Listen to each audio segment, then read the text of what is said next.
देश के सबसे बड़े प्राइवेट बैंक एचडीएफसी बैंक के पहली तिमाही के नतीजे आ गए हैं। एचडीएफसी बैंक के नतीजे पर कोरोना की दूसरी लहर का असर साफ साफ देखा गया। कोरोना के चलते बैंक के नतीजे उम्मीद से कमजोर रहे। अप्रैल जून के बीच बैंक का प्रॉफिट सालाना आधार पर 16.1% बढ़कर 7,730 करोड़ रुपए रहा। पिछले साल की जून तिमाही में बैंक ने 6,658 करोड़ रुपए का मुनाफा कमाया था। ब्लूमबर्ग ने पहली तिमाही में 7,915 करोड़ रुपए मुनाफे का अनुमान लगाया था। बैंक ने हर शेयर पर 6.50 रुपए का डिविडेंड देने का ऐलान किया है। एचडीएफसी बैंक की ओर से कहा गया है कि कोविड की दूसरी लहर के चलते जून तिमाही के 2 महीने देश भर में कारोबारी गतिविधियां अस्त व्यस्त रही थी।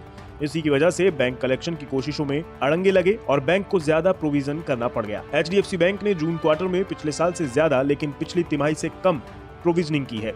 बैंक ने पहली तिमाही में 4,220 करोड़ रुपए की प्रोविजनिंग की है, जो पिछले साल की इसी तिमाही में 3,891 थी, जबकि मार्च तिमाही में 4,694 करोड़ रुपए की प्रोविजनिंग की थी। जून तिमाही में बैंक की नेट इंटरेस्ट इनकम यानी एनआईआई सालाना आधार पर 14.4% बढ़कर 17,009 करोड़ रुपए हो गई है। इसका कोर इंटरेस्ट मार्जिन 4.1% रहा। बैंक के टोटल डिपॉजिट में सालाना आधार पर 13.2% का उछाल आया, जबकि इस दौरान लोन ग्रोथ 11.4% रही। बैंक का कासा यानी टोटल लायबिलिटी में करंट अकाउंट और सेविंग अकाउंट का प्रतिशत 45% है, जिससे इंटरेस्ट कॉस्ट कम रखने में मदद मिलती है। ब्याज छोड़कर दूसरे काम में होने वाली आमदनी में सालाना आधार पर 54.3% के उछाल से बैंक को सपोर्ट मिला। बैंक को रिकवरी और डिविडेंड के तौर पर 603 करोड़ रुपए मिले।